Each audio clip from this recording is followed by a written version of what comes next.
Okay, yes, so we have a guest today, and I'll start from here. Is there any specific subject you would be interested in talking here? We can start like this and then we can decide what we can talk about. I don't have a specific subject. Okay, yes, that's okay. Yes, we will find something. Okay. How about you? I'll open to anything too. Okay. Yeah, I don't have anything. Anything's okay. Well, that's just putting a lot of pressure on it. If you can, if anything is in your mind. I can't say there is, unfortunately. I'll let you know if there is. Okay, yes. To discuss in general, what is this Spiritual subjects in general about life, anything you can think of, if there is something in your mind. Yeah, for the first time I'll probably skip and next time I'll generate some ideas, but Of course, yes, sure, yeah.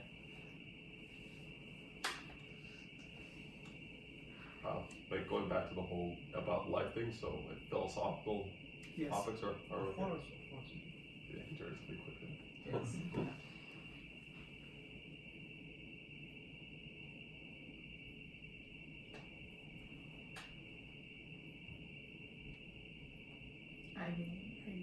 Do you have one? Kind of, but it's very shadowy, so I don't know. What? It's shadowy. Okay. Like, ultimately, what I personally want to know about is I want to free myself. You want to free yourself. Yeah, Of course. I want to be happy. Yes, Mm-hmm. that's the purpose of Yeah. life and spirituality. Wait. Oh man. Okay, here we go. Getting on that. Is the purpose of life and spirituality to be happy, or is it to find fulfillment? I think that's. Oprah says it's to be at peace. Fulfillment in what sense, yes.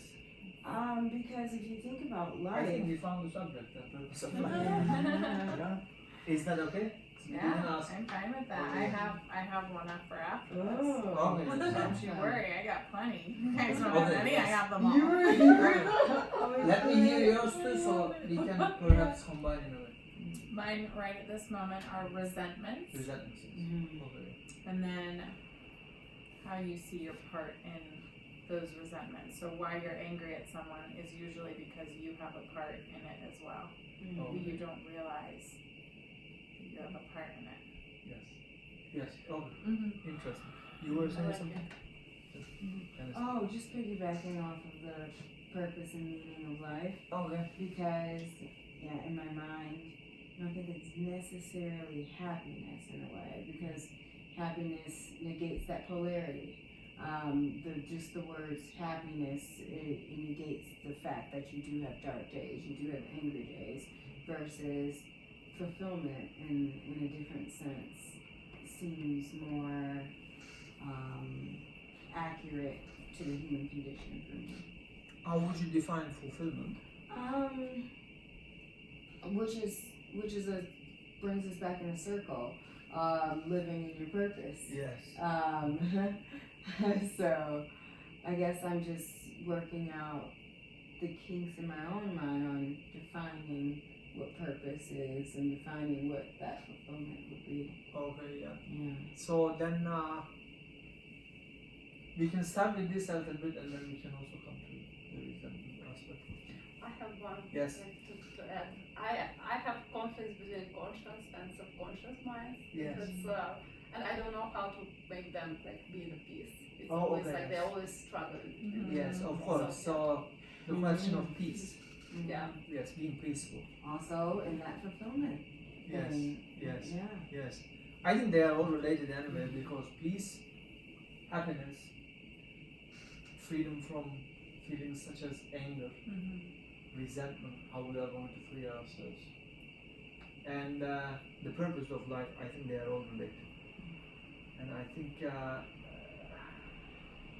for me at least, the purpose of life is not separate from these issues that we are going to be talking about now.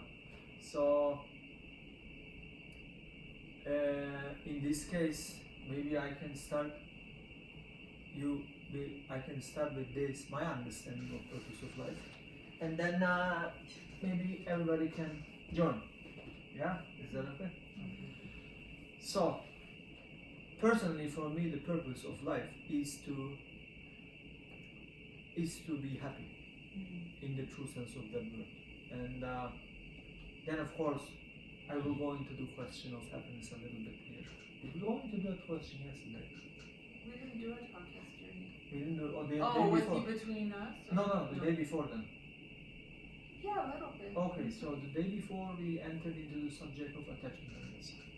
Okay, so then for me, happiness is just related to be alive. So, in my understanding of happiness, there is no object, which is, there is no because. I am happy because. All those things are nice to have, right? A good house, a good car, perhaps a good job, a good boyfriend, girlfriend, all these things. It's part of living. It's good to have those things and it's important. But I don't think true happiness must depend on these objects. I think true happiness must originate from within and free from all outer objects. Though one can enjoy all such objects of life, which is a good thing, but one mustn't depend one's happiness to those outer objects, because then it becomes attachment. And attachment is inseparable from fear. When one is attached, then it's like two sides of one coin. There is the somehow a security in that attachment, a pleasure, and also the fear of losing that. Because nothing is permanent. The only fact of this life is impermanence. Everything will perish. But accepting that fact already is great wisdom. Because fighting with that fact has no meaning, it's conflict. It's a fact that we cannot change. It doesn't matter whether I fight with that fact or I feel that fact, nothing will change. So why not just accept that fact? Just get on with your life. So, then, happiness without a cause. That is my understanding of happiness. Which means that happiness can come to one anytime, anywhere, unexpectedly, without one really seeking it. Because there is no object there. I'm not happy because I have this or that. It's just I'm happy because I'm alive. Gratitude. Gratitude, yes. It's part of it. So, I'm happy because I exist. It's like, think of as an example, it's an extreme example, but think of a human, let's say, born in a dark room. And that human lived in that dark room for 20 years. Saw nothing in that darkness, right? Then you take this human being outside for the first time. For the first time, seeing the trees and the sun and the stars and everything. It's such a great beauty.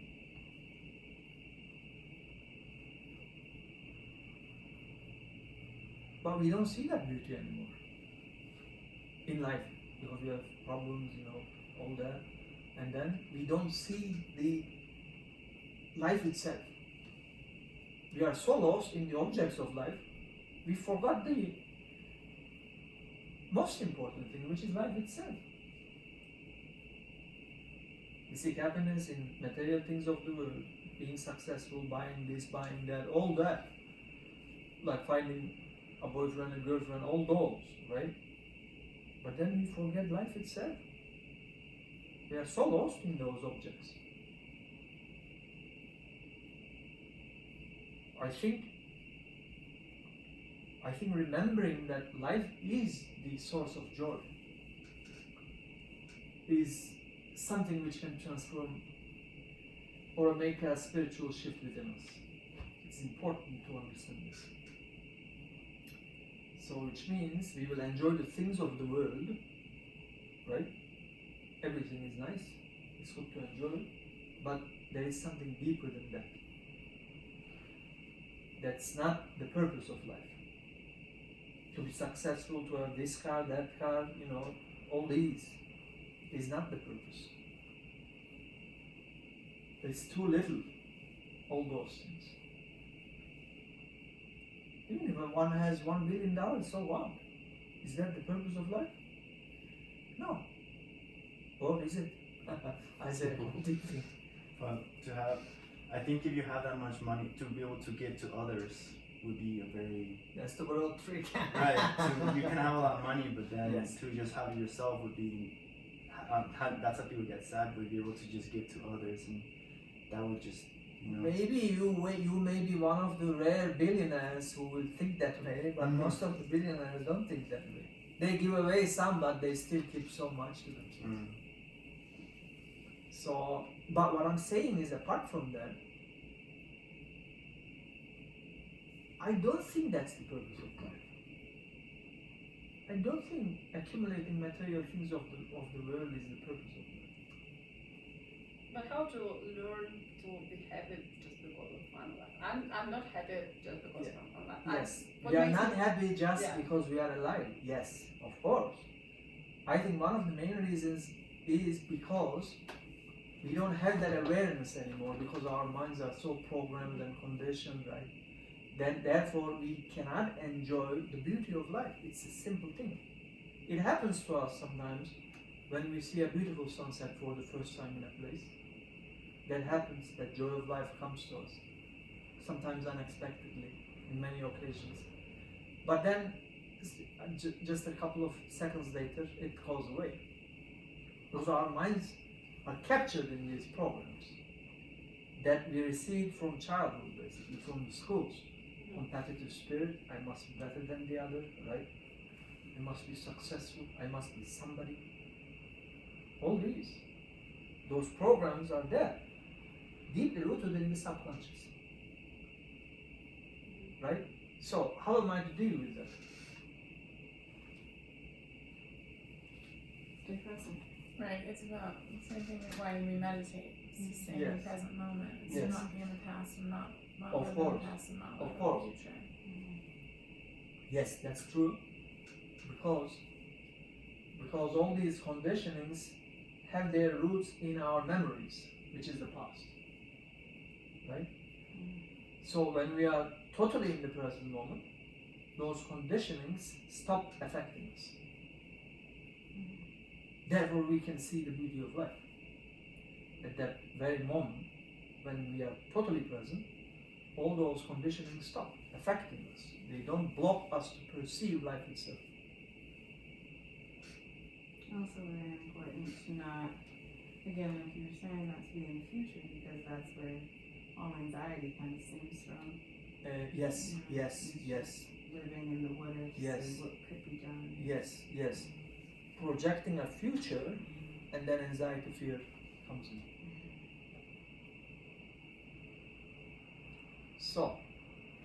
So then we will go into the question of being in the present moment. I think that comes naturally.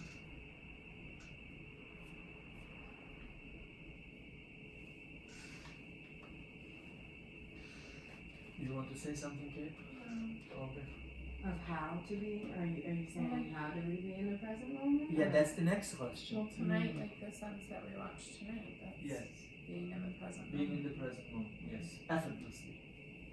Right It's just now, the like, beauty. we're all here right now. Yes, Enjoying this moment Yes. and not thinking about yes, all the stuff I have going on at home yes. or all the stuff that's coming in the future. Yes. But being here. Which means ending of thinking.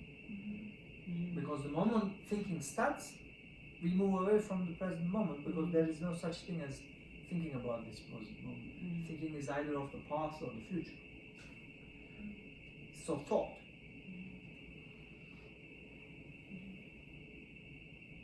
Thought, slowing down thought process first, and then ending if possible. Do we agree until this point? To an extent. To an extent, so what is it that You may disagree. I don't disagree. And you can disagree, of course. The thing is that I don't disagree with what you're saying, Uh-huh. but I disagree in the functionality in the society of it. As in, if I'm completely present Yes. in every moment, I literally need to be off by myself in the woods, just enjoying every moment. But if I have a job, I have responsibilities, Yes. I have other things, and so it's a balancing act. I mean, in the yes, but you see, this is the thing. Like, even if you have a job, do you mean to say it's not possible to be in the present moment? no, Or it's no, difficult? that's not what I'm saying. I'm just saying everything is to an extent. That's what I'm saying. It's Well, like of course. it's very possible to be in the present moment, and the thought stop would be the ideal, Mhm. but in today's society Yes, and with all of the obligations and things that we yes. do have, It's not easy. yeah, it's not easy, and it's Yes. also not truly attainable to thought stop. I believe. I'm not very sure about that really, Mm. because if one sees what is implied, if there is an insight into how the mind works, then thought may stop. You can still continue your daily life, but because what will happen then is, if that thought stops, your mind will be very clear, right? You will see things, perceive things very clearly, and therefore there will be a sense of deeper intelligence within you, because thought came to an end. Because when thought comes to an end, confusion comes to an end, because thought is creating this confused mind, right? So when thought slows down or ends, confusion is ending. Therefore there's clarity, and therefore intelligence. And that intelligence may dictate that you mustn't do these kind of stressful things, right? Not that it cannot. If it has to, it will probably, but it says, okay, I'll show you another path in life to make a living, so that you won't have this much of stress in your life. And so I think what's really happening is a difference of definition, because when I think of thought, I think of I'm going to drive home, like Yes. me not thinking about driving home is me falling off a cliff. So when Oh, that thought is necessary. Yes. yeah. Yes. So let's make a distinction. When I'm talking about ending thought, I'm talking about psychologically centered thought, which is the thought that's centered around the I, the me, the ego. So driving a car is pure information. There is no ego needed to drive a car. It's pure information, recorded memory of how to drive a car, and then you apply it. There is no ego there. You don't need an ego, right? Okay, same. But the moment I compare myself with my friend, that thought is self-centered, psychologically centered thought. Yeah. So I see what you're saying more so now is the egocentric thoughts of Egocentric thought. I need, I Yes. should, That's the problem. Yeah. The egocentric thought, and that doesn't stop. The other stops. I need to cook. I use thought. I cook. It's finished. You don't think about cooking more and more, right? It comes to an end. Yeah. There's no problem with mechanical thought, right? We need that thought, and there is no problem with that thought. The problem that we are having is the other one, which is the ego-centered thought. At the heart, there is the ego, the self, right? It compares itself with another. It has fears of future, right? So that is the problem. So we are basically having two different kind of thoughts, thinking process. One is needed to function in daily life. Just like, for instance, think of a very highly sophisticated, developed future robot. They will have this thought process. They will use it to function. They will cook. They will talk to us, right? So, but they may not necessarily have a self-centered or ego-centered if it is not programmed in them, right?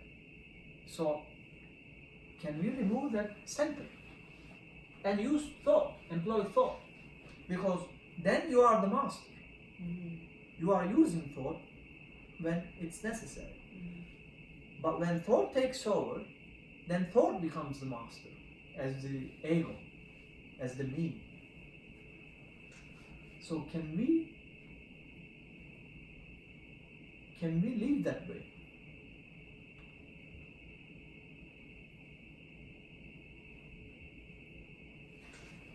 So can we live without contextualizing our thoughts without respect to other people? Is that what we mean by the egocentric thought? The ego center is all the past accumulations, all the experiences that I have had, right from my childhood, how am I programmed, everything I believe, the belief systems, the hurt that I have, right? Let's say you meet me and I meet you, and we start making images of each other immediately. That's how the brain is conditioned, the mind is conditioned, and all that is building the self. It's a continuous process. Right. So it contains the past thoughts. So the goal in this case is to decouple from your past thoughts, essentially. It has its roots in the memory, the past. Right. I'm just saying, like when we're talking about, at least the implication I'm getting from this is you have the mechanical. Okay, so we all agree that the mechanical thoughts are necessary for daily survival. Yes. But I'm trying to understand whether the. Do you need the me? The self. Do I need the self? Yes. So, okay. So we're not contextualizing our identity in the context of the world that we live in. Is that what we're trying to? Are we trying to remove self from the equation? Is that the? Is it possible? Is that necessarily even desirable?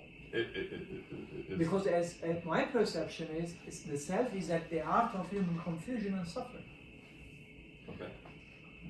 Because it's limited, it has its roots in the past. Let's say if I remove all your memory, self cannot exist because it has roots in the memory.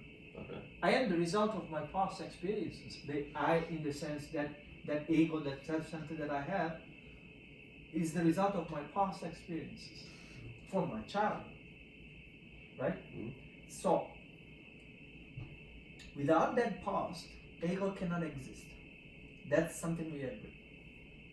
And that ego, because it has roots, is in the past. Did we all see that? It has its roots in the past. Because it has its roots in the past, it can never touch the present moment. Because it's of the past. But it can have positive and negative roots. Some roots they destroy you, but some roots that, like some experiences, is helping you to survive. Well, I guess that's what I was kind of thinking. Right? It's a feedback loop. Like the past and the future experience can be used as a feedback loop to inform future decisions, right? Yes.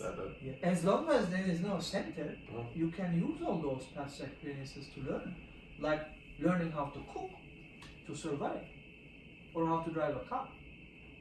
But why do we need a self-center? So, for instance, if we can all be present here for a minute, entirely, we don't need a self-center, right? It's the brain, it's listening to the sound outside, right? We are being in the present moment. Well, what is the need of a self-center? The moment we end this presence, the self comes back in. Say, I have to do this tomorrow, or my fears come back in, right?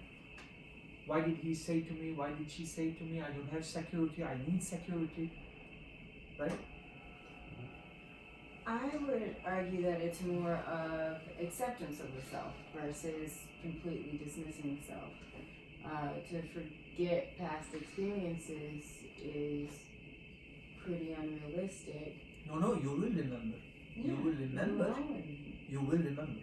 But is it possible to record as memory, but not to build a self-center around that memory? Exactly. So as far Let's say you did something bad to me yesterday, right? Let's say.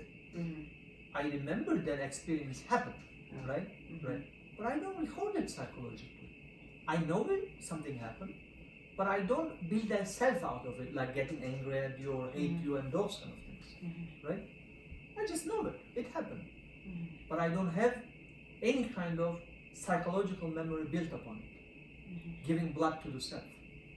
I just know it. It happened. Yes. So Memo, how do we get there? It's again watchfulness of how thought and mind works. Be an observer. Being observing, yes, observing the mind. Realizing that we are not our thoughts. Watching and seeing how thought works, how we build all these images about ourselves and the others, right? And that is building our self, the ego. If we are observant, if we constantly observe, pay close attention to the activities of thought, the mind, the ego, then it's inevitable, it will slow down. And you can end it. If I may, is that rejecting the concept of identity?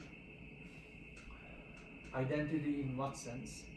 How we see ourselves in the world around us, things that we're proud of, things that we're not proud of, things that we. I would say mostly yes. Okay. Like, one questions why. You see,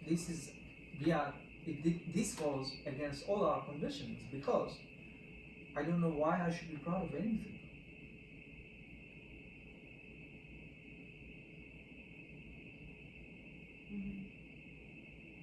Like I do things, I may do them rightly, in a nice way, right? They say I built a beautiful house. It's good to enjoy, but why should I be proud?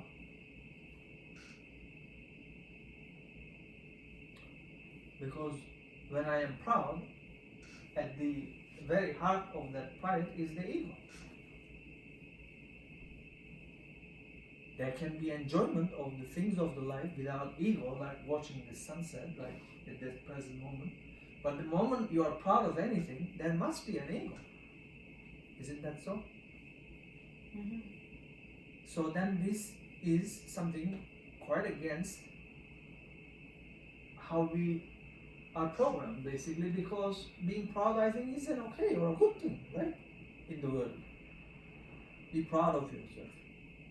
Or be proud of your country. Be proud of, like, all these kind of things.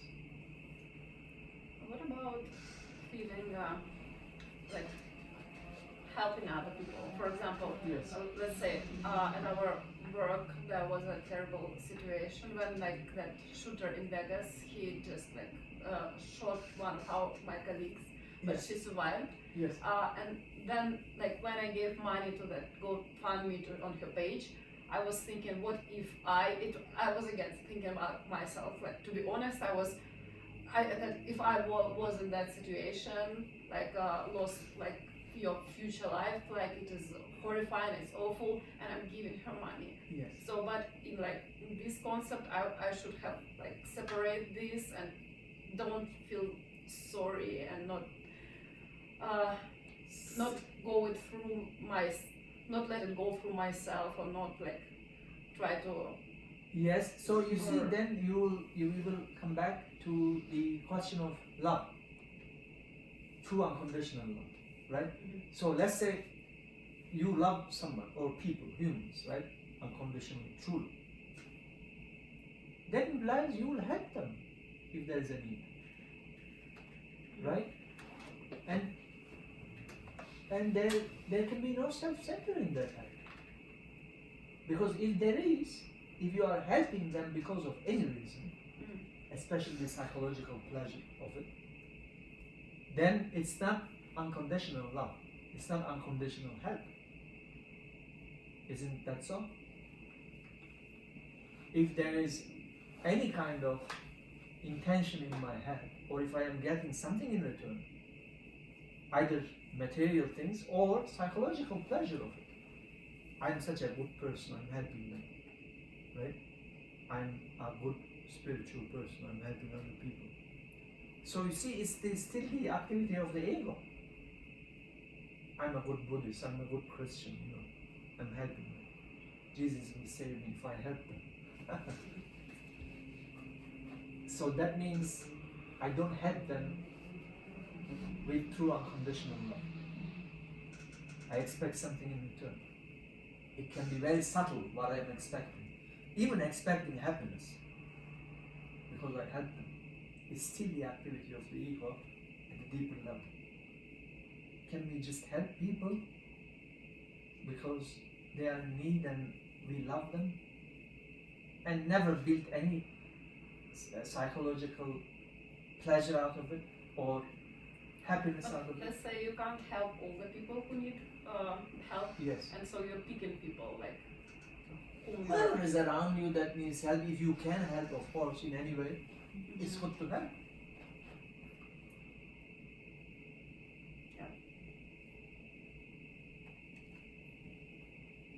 The concept of being completely selfless and kind of rejecting identity is very, very grand. And I don't think I'm there in this life as far as No, who is there? rejecting. Nobody is there. Some people have I'm been not there. sure about that. But very few people, yes. Very, yes. very few people. But the point is, let's walk in that path. It's not like we will achieve that in just a day or a month or a year, whatever. We may not even achieve it in one lifetime, but it's still good to walk on that path. Yeah. Maybe that's the purpose of life. Oh yes, of course, that is, So constantly seeking and striving to achieve that.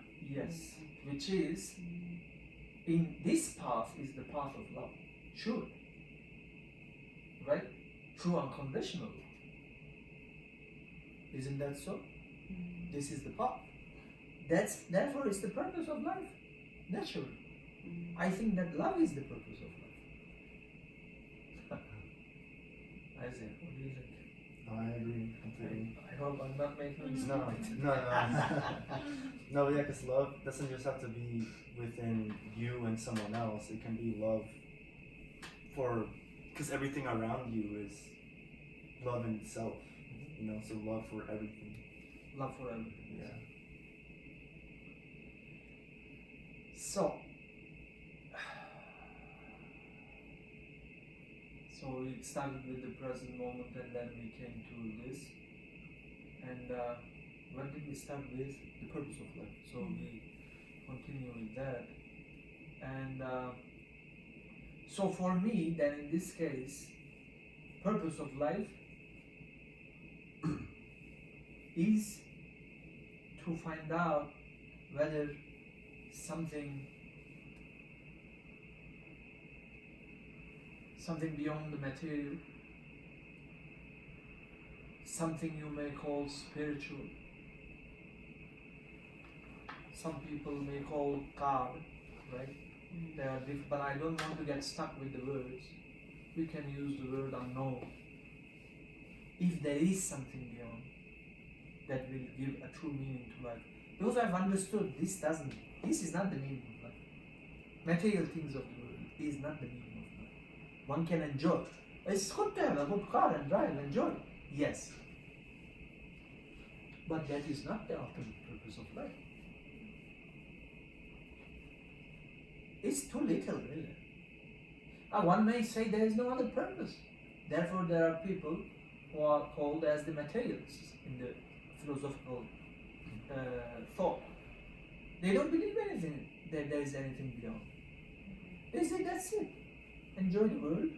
It's finished. Be as happy as you can. That's one way of looking. That's one way of philosophical stream. And there are others who say there is something beyond. And that is the purpose of life. There is one of them is Buddha, for instance. One of Jesus said the same thing in a different way. So, and I am seeking. And I have a feeling there is something beyond. And that may be the purpose of life. To find that thing. And that's not separate from peace. So the purpose of life is not something separate from being peaceful.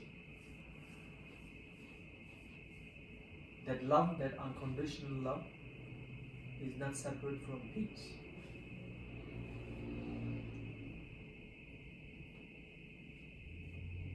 Here's a thought. Yes. That's peace. ringing in my mind. For me personally, I would say that I guess my purpose in life or my journey really is to have fulfillment equal unconditional acceptance and love. And so I'm completely filled and I'm whole and I am, if you will, your version of happy by being completely accepting and unconditionally loving. Like Yes. you were saying, if someone did something wrong to me, okay, that was a bad thing. I understand that it was a bad thing, but I don't necessarily have to be brought down by it. I don't Yes. necessarily have to. I've accepted it, and now I've got that as like a store of information, and I can move on from it. And so having that fulfillment, or vice versa, if you do something amazing, okay, I see that was great in other people's eyes. I accept that, and then I also move on from it. It's just taking in the information that we're given and really just processing it and let it go through us versus having it go to that ego. Yes. And acceptance is an important part of wisdom. Yeah, acceptance and awareness, definitely. Acceptance and awareness. Yeah. Especially the acceptance of the things that we cannot change in life.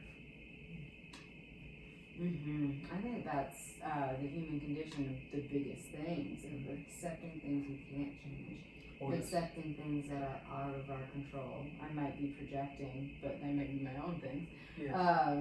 But just accepting those kind of things. Yes. Yeah. Yes. Otherwise, the other option is to suffer. Yes. So you have two options basically. Let's say I lost my child, right? Two options I have is I suffer, perhaps until the rest of my life, and I cannot have my child back. The other option is I accept that fact and end it, so I don't suffer. What's the point of suffering? Right? Pain and suffering is how we learn things here. Of course, these through suffering, in many cases, there is great spiritual awakening because there is a challenge thrown at us, and we have to do something about it. We cannot live with it. It's very destructive. And in many cases, people start their spiritual journey out of such suffering.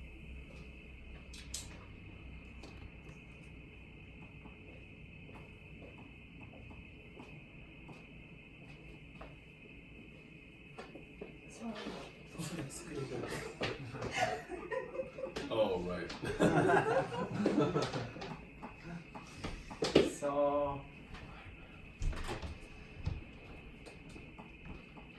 So yes, we started with the purpose of life,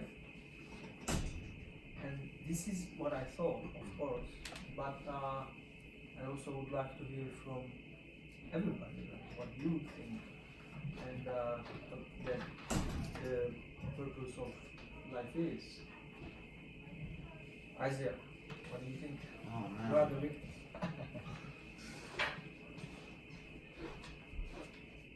I think to live each day, I was telling Kate this, but like live each day as if it was a painting. Like every single moment Yes. is your masterpiece. Oh yes, Every, very good. I think Yes. that's a good way to live life. Yes, bravo. That is the purpose of life. You just nailed it. Yes, yeah. That's what it means to live in the present moment. Would you like to say something? Well, I admit it's a bit of a hard question to put in a box. Of course. Because we start with the goal is to be happy. Yes. I know that when I hear that, I think happiest to oneself. Now, to be fair, I understand that another side of this was to kind of decontextualize oneself in this whole process. Yes. So maybe happiness becomes a bit more ambiguous in this process. Yes. But I guess I always viewed, I guess I always have a biological centered Biological center. Well, intersected with humanity, like what's the goal of any agent in a group, right? To try to maximize the success of that group. Now, obviously, when I don't feel comfortable completely contextualize that in human beings, because human beings have empathy Yes. and other tools that don't act as apathetically as emotionally. Yes. So, I guess the meaning of life would be to exercise the tools that you were given as a human. What kind of tools? Like Empathy. empathy. Yes. So I think the example, it's kind of a bit of a going on a tangent, but the example that I would give here is in nature, not saying that all animals don't have affection, Mhm. but they're often very crude, practical decisions that will be Yes. made. Yes. So I get very disgusted when I hear people talking about social Darwinism Yes. and self-centered to a point as though it's the ultimate accomplishment, acme of human achievement. Yes. When I don't think the greatest thing about people is that we're really good at destroying things. We are. Yes. We are good at dominating things, but it almost feels like our ability to short circuit that impulse to help each other, to raise each other up is kind of Yes. what makes human beings great. And I think participating in that Yes. appropriately Yes. is the meaning of life from the context of a human. That is true, but my question is, will you intentionally do it? Well, I mean, See, that's the difference. Like, if I have that as my purpose, Mhm. and then act upon that purpose, then I have an intention. Mhm. Right? Yeah. Is there such an intention in love? Well, I guess the greatest example I could possibly see of that is maybe when a friend saves someone else at risk of harm Yes. to themselves. Yes. Self-preservation is an instinct, is an impulse.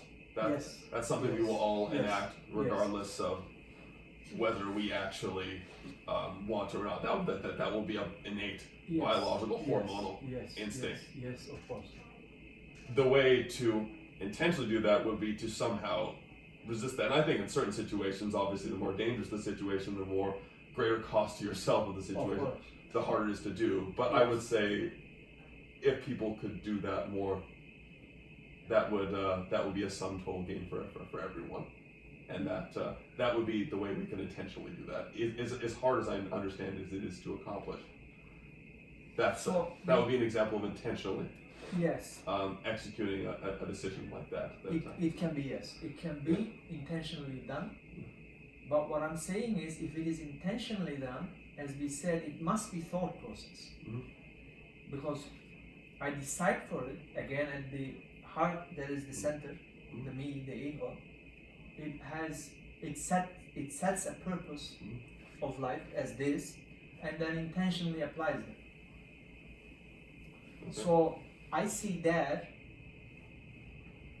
obviously at the heart, the center is at the heart of this intentional action, the ego center, the me. Uh-huh. What I'm saying is, can there be an action in which there is no such center? Out of your heart, without even thinking about it, can you help another human being, or can you uplift them? I think when you truly love them, you uplift them. Right. And you have no intention of uplifting them. Yeah, I guess the thing I've struggled with this entire conversation is the idea of, and again, correct me if I'm wrong, subverting or trying to maybe overcome or disregard the sense of identity. Because I think almost to acknowledge that is to kind of just not acknowledge that is to kind of not really understand why you do what you do. And therefore, if you can't really understand why you do what you do, could you possibly act in a way to optimize these outcomes that maybe from the heart or from the center or from the aspect of pure love we would see as ideal? That's the thing that I struggle strong think book. that comes from society, really. I mean, I agree with you too. It's hard for me to even comprehend getting rid of and stepping away from your own identity. But think about it, if no one else was around, you would just be you. Right. You wouldn't have to, oh, I'm me because of A, B, C, and D. You would just be. And so society plays a big role of it, and it's the task is how to get identity is something I don't know if you can really get away with it in my mind, away from it, but how to detach yourself enough to where you're accepting of just you. I mean, it's kind of funny. I know that I've been contradictory a lot in the sense, but I don't actually. I think the idea of the idea of trying to of how the thought process of trying to decouple your identity, because when we talk about why we help out other people, we don't want to do it for selfish gains. I completely identify with that. I think the other example I would give was if you go to therapy, like we all have different deficiencies, we all have different mental chemistry, we all have different reactions to certain stimuli, to certain phenomena, to certain situation. Can we understand how to navigate that if we truly try to decouple ourselves or our sense of identity?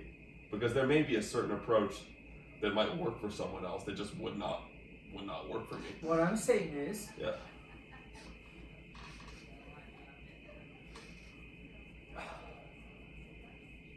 can there be an action with no past programs? Of course. Of course, yes. That's what little kids do. Yes, exactly. Mm-hmm. Like my kids. Yes. They live in the present every Yes. moment. They don't Yes. even remember what Yes. happened 30 seconds ago. Yes. It's Yes. really annoying. Yes.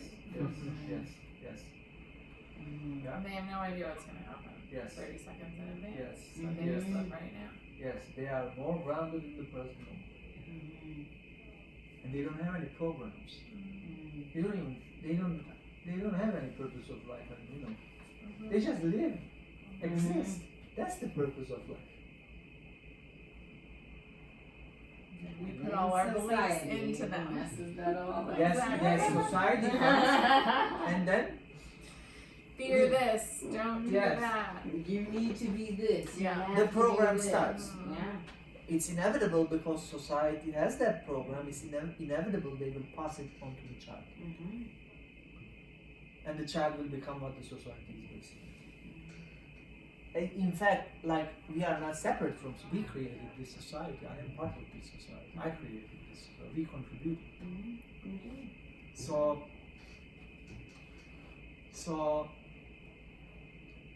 can there be a living, an existence, basically, in that sense, like a child, which is just exist and be happy about their existence No. in the present moment? It'd be so hard. It is so hard. So therefore, we try to go into to find out what is blocking us to enjoy this life. Life itself. Well, that's why I brought up resentments. Because it's Resentments, like, this person did this thing to me, so now Yes. I'm mad. Yes. And I'm going to live from a place of, See, I'm mad. But what is really, that I? Did we ever question that I? Because if we start questioning that I, perhaps we can go beyond that I. So I'm not going to get mad at that person anymore because he or she said that thing to me, right? Right. So then I will observe my mind. Why am I getting mad? See, if Isaac says, for instance, this guy is talking nonsense, and if I have the image of myself as the intelligent one, I will get hurt, right? But if I have no image of myself, I won't get hurt. It doesn't matter what Isaac thinks. Of course, Isaac is not thinking that. I'm just giving it as an example. So why should I have images of myself? Psychological images. And if I have no image of myself, can I get hurt? But if I have the image of myself as the beautiful person, intelligent person, good person, right? Then I will get hurt because somebody may say you are not good, you are an evil person, right? So why do I need images to begin with? psychological images of myself. If I remove all those images, I won't be good because somebody said something to me. But again, society is telling us to build images of yourself. Like role models. Find a good role model and be exactly like that. Copy that person. Right? And that destroys the unique quality of humans. But then what keeps me from going and doing something that's like inappropriate? Like, you're saying, if I have no image of myself and I shouldn't look up to someone who's, let's say, morally correct, then what's keeping me from doing whatever I want, or, you know, doing the things that, like, let's say right now, like, I'm married to my husband. Yes. If I don't uphold that image of myself as a married woman who's That's a supposed fact. to be faithful. No. Let me say this. I understood what you said. You being married to your husband is a fact. Yeah. It's not an image you build in your mind. Right. It's a fact. Just like you have children. It's a fact. Yeah. What I mean by images is like psychological images. As I said, I'm a good looking person. I'm beautiful. It may be a fact too, but I don't need those psychological images. But being married to someone is a fact. It's not an image you built in your mind. It's an objective fact. But the good wife is the image. I The know good that wife you're is the talking image, about. yes, Right. bravo. Yeah. The good wife is the image. Right. Because you're saying, like, take away the self. Yes, It's like, so it's like my yes. beliefs around marriage mean Yes, this. yes. So I Don't- shouldn't do yes. that. Do not build psychological images, right? Even a good wife, because if somebody criticizes you saying you are not a good wife or you are not a good mother, right? You don't get hurt because you don't have an image, and you listen to what is being said because you don't have an image, and they may be telling you the truth. They may be telling me the truth, right? If because I don't have an image, I can look at what is being said objectively, without getting mad or anything. I can see the truth or the falseness of it. If that statement is truth, it's perfect. Then I will change myself. If that statement is false, then I say, thank you, my friend, I looked at it carefully, but that's not the truth. My only thing, I understand everything that you're saying, except for where is the emotion in this? Yeah. That's what I was thinking. Mm-hmm. Emotion in what sense? Like what kind of In emotion? one sense, I mean, oh my gosh, you're resonating so much with my current life situations, but like if you can be like, oh, okay, that was say, let's go for like back to the good wife and good husband. Yes. People are in a partnership, and it's like someone's really upset with what someone else has done, and then it's like, okay, I see the good and the bad of that. All right, okay. I feel like that's just flat affect. That's what I'm getting. Is it's like, okay, I see there's good, I see there's bad, but I don't have any. The neglecting of the ego is also neglecting of emotion, neglecting of all that is. Just be human aware. beings. Just be aware and watchful of those emotions I mean, without no, acting upon those emotions. I see that. No, I'm saying we do need to act Yes. upon, not act upon emotions. I say we do need to acknowledge emotions, Yes. but I feel that what we're kind of alluding to, what we want to strive to, is neglecting the emotions and just saying, here are the facts of the situation. Yes. There is good and Live there with is the bad. facts. Yes. See the facts. Yeah, and I don't under that. To me, When that emotion comes negates in- humanity. When emotion comes in, then you may not be able to see the facts as they are. I Therefore, we get understand that confused. to an That's extent. how I understand is that we are neglecting on the bad emotions, but good emotions, they should come. So Well- I can be happy. Well, no, well, that's not that. Emotions are emotions are impulses, right? They come whether we like it or not. At some point, we don't always choose the emotions. When you see someone hurt and you feel empathy for them, or you feel Yeah. pain. Is that always a conscious choice that you're making? we also have very nasty emotions. Mhm. Nasty emotions, even going to extreme cases like sometimes horrifying emotions. We don't always control that, right? But I think the aspect of self-control is being able to acknowledge which emotions are constructive, which emotions are destructive. Yes, and so I hear And then that, acting but on it. I'm saying, is the goal to take it in as fact and just have no emotion, or is the goal to control the emotions? Like, okay, I recognize that I'm feeling Control. sad or mad or whatever. I would say And control. then, That's the thing. Who is the controller? you have to be. You are the Yeah. controller, right? Yeah. So then I am creating a conflict between the controller and the control. This is my emotion. Let's say anger, resentment. So I have that emotion. Mm. What's the right action in relationship to that emotion? Because if we try to control, there is eternal conflict there. Which means I mustn't be angry, or I must get rid of this resentment. Okay, not control in a way. Acknowledge. I mean, Yes, be acknowledge, aware. accept. Yeah. Yes. Yes. Being aware Be of aware. that. Okay, I see. Let that. it flower. Be Yeah. aware. Let Mm. it flower. No control. Mm. No judgment. Mm. Let it flower, Mm. and then it goes away. Mm. When it's situation of losing a child, so I thought we discussed that you shouldn't acknowledge, but you have two options, and you're just picking options that is safer for you, like, Mm. You have two options. That's a fact. yeah. There is no third option.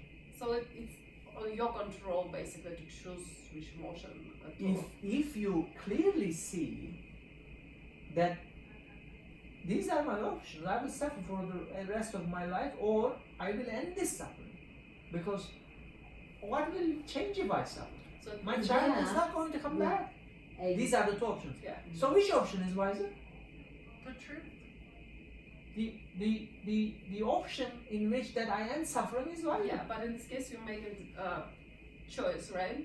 You Choice because in if the you sense. do it it's- impulsive, you'll be suffering. But if you think about it and then you Yes. think in that, With a clear mind, with a clear seeing, you see, it's so clear. You say, okay, the suffering won't change anything. It won't bring my child back. So what's the point of me suffering? It's, of course, easier said than done. But if I take that path, at least I am on the path of ending suffering. Because if I don't take it, I will probably suffer for the rest of my life. Mhm. And I like the fact that right now you say it's a path, because I just don't want to negate that it's a process of, like, saying if someone did lose a child, it's not like, well, if I choose, it probably would be better for me to stop suffering, so I'm just going to stop suffering. No, you have to go through those Yes. emotions that You come up. will go naturally. through, you are right, yes. Yeah. Well, right. Acknowledge. I mean, I imagine some psychiatrists would say that you're going to be suffering at some point, but I think it's so the first step is acknowledging it, not trying to pretend that it's not that's not going to happen. The second step, I guess, towards control.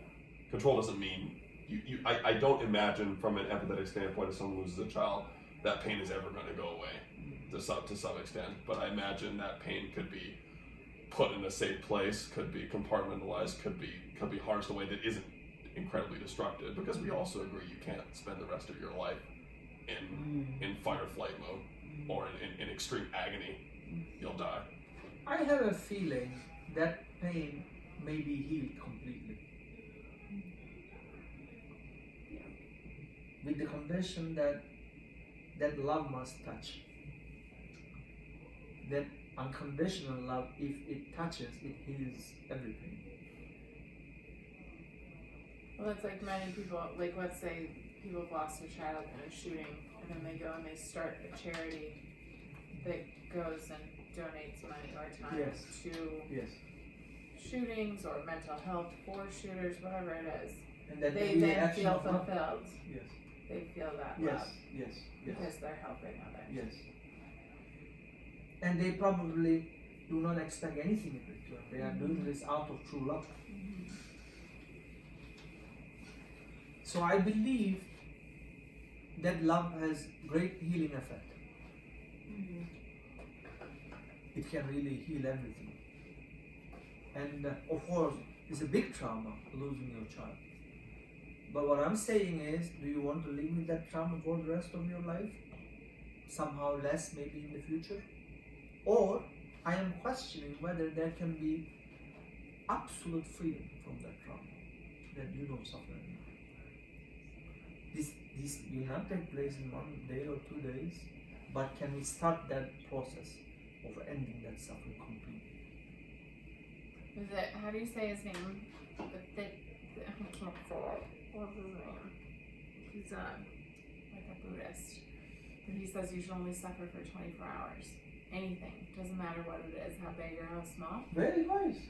If you can do that, of course. Suffer Only for suffer 24 hours. Don't suffer for 24 months or 24 years, because it will not change it. It See, doesn't change it. You have to accept it, like you see, said. it's about insight. It's not about choice. If one sees this clearly, then it's not a choice anymore. It's not saying I will not suffer. That action of perception, clear insight, will automatically make the shift. It's not like I will try not to suffer or I will decide not to suffer. That insight, it sees so clearly, what's the point of suffering? It will destroy me. My child wouldn't want to see me that way.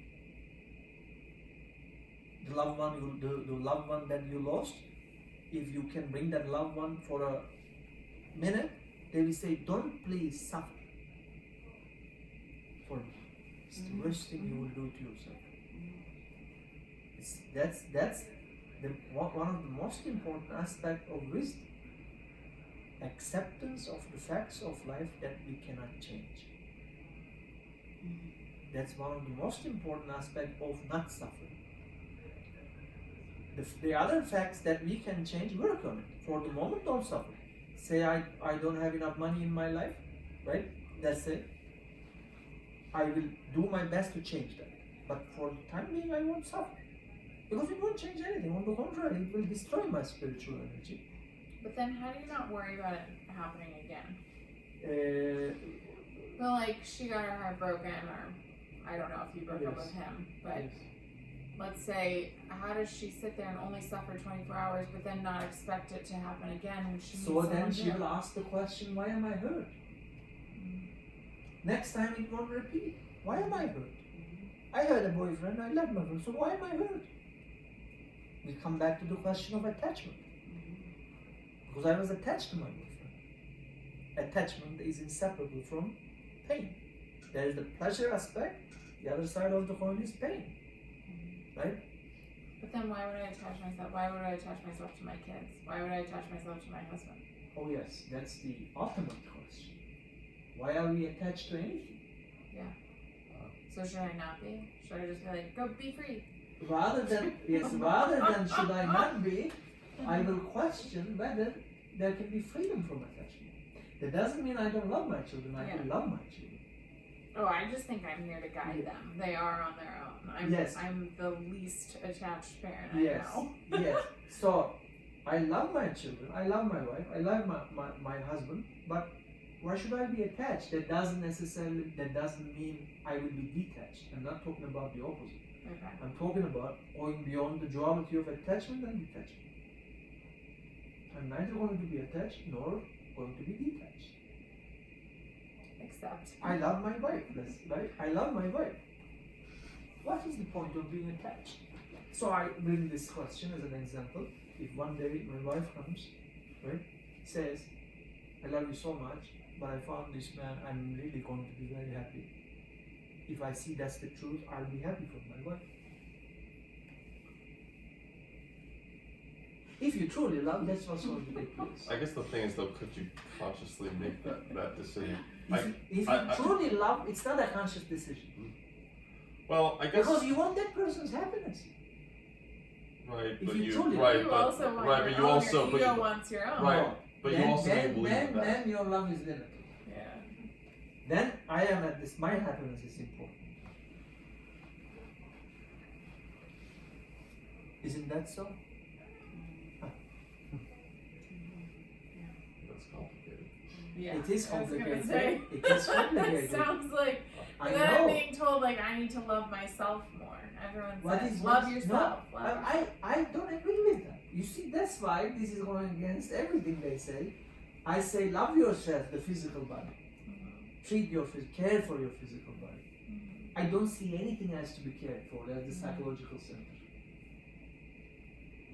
That goes against everything they say. Yes, I agree.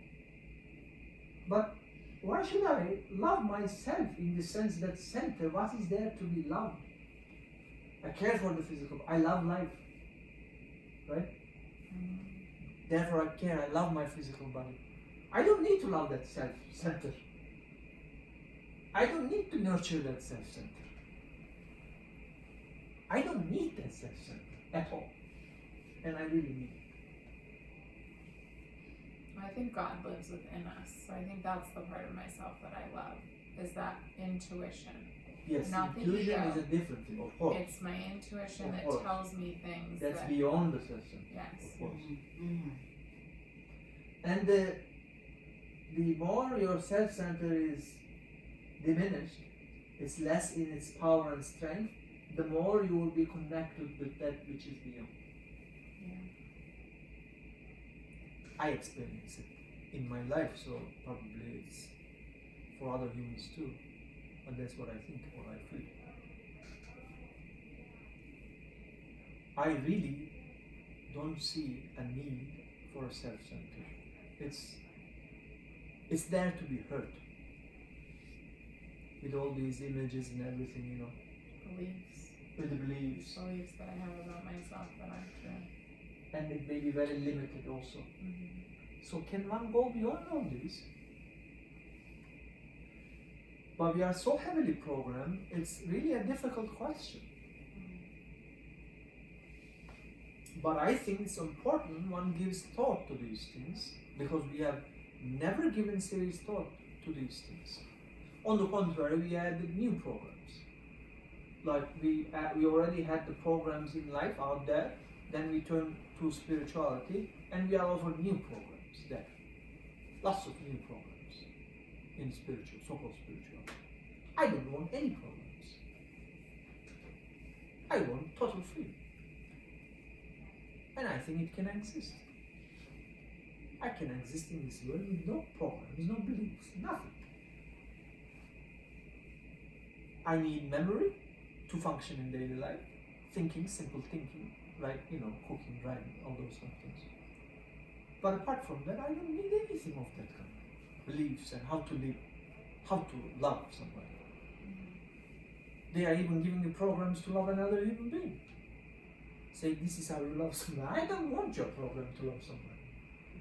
You see, then you have your child, you have your baby, for the first time you have your baby, there is love. It's not a learned behavior, it's not a program, it's not a guru told you how to love your baby. And that's the only true love. The moment you apply love because you learn how to love from a book or something, then it's not love anymore. There is this gentleman called Rumi. Did you hear about Rumi? You heard about Rumi? Rumi is a poet. We were talking about that.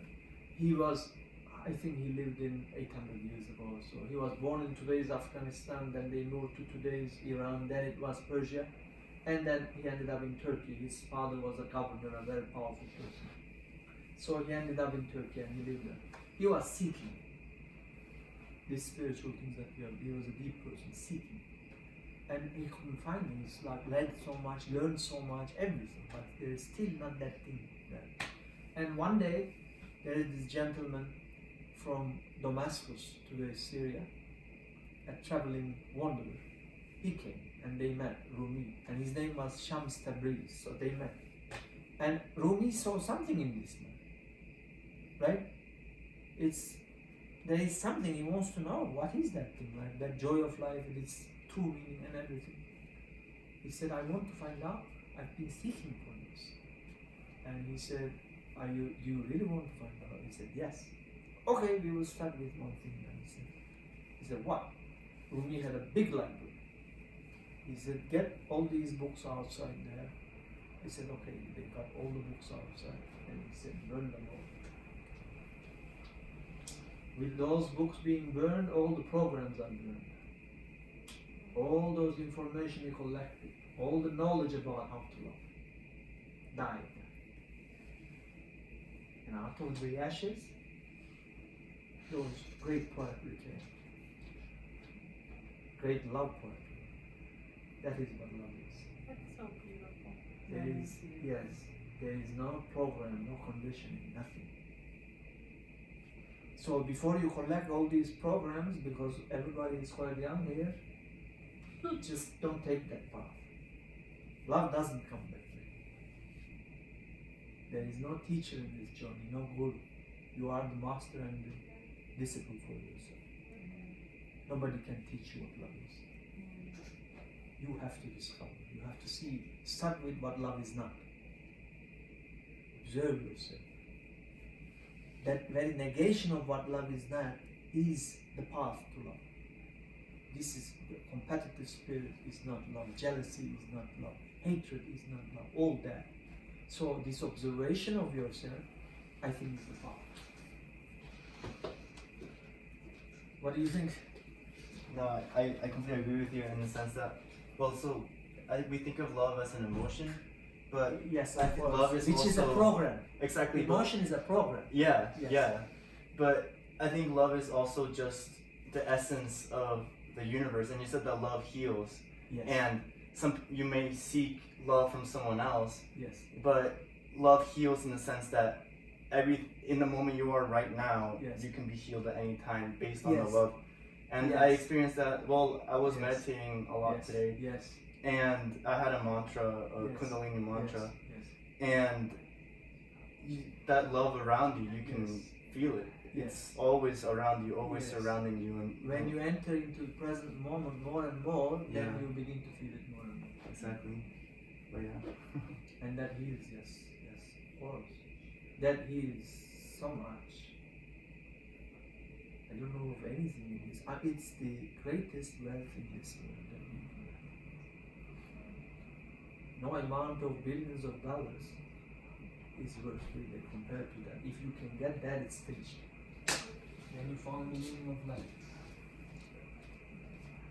That's the spiritual work we need to do. Not those paths that are given to us, formulas, all those kind of things. Because love is not a dead thing, it's a dynamic living thing. So therefore, a static path can never reach that destination. If I apply a static path, I can never find that dynamic living thing. One is dead.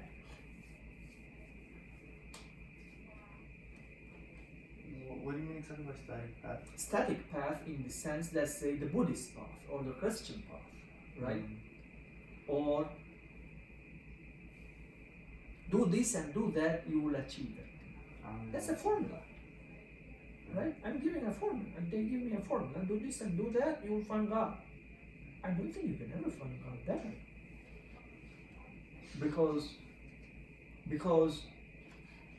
that formula is static. It's a static thing. It's like a computer functioning when you function with that formula. Therefore, you can never touch or find that which is living, that which is beyond time and matter. On the contrary, ending of all these programs is the act of acting the windows, opening the windows of your house, because the windows were so firmly shut, spiritual house we are talking about. You are opening all the windows with these actions that we are talking about. Then the breeze outside we have no control over. That breeze may come in unexpectedly. But we are trying to hold on to that breeze. We are trying to control that breeze. But we cannot. That breeze is free. All we can do is open the windows. That means purification of one's being spiritually.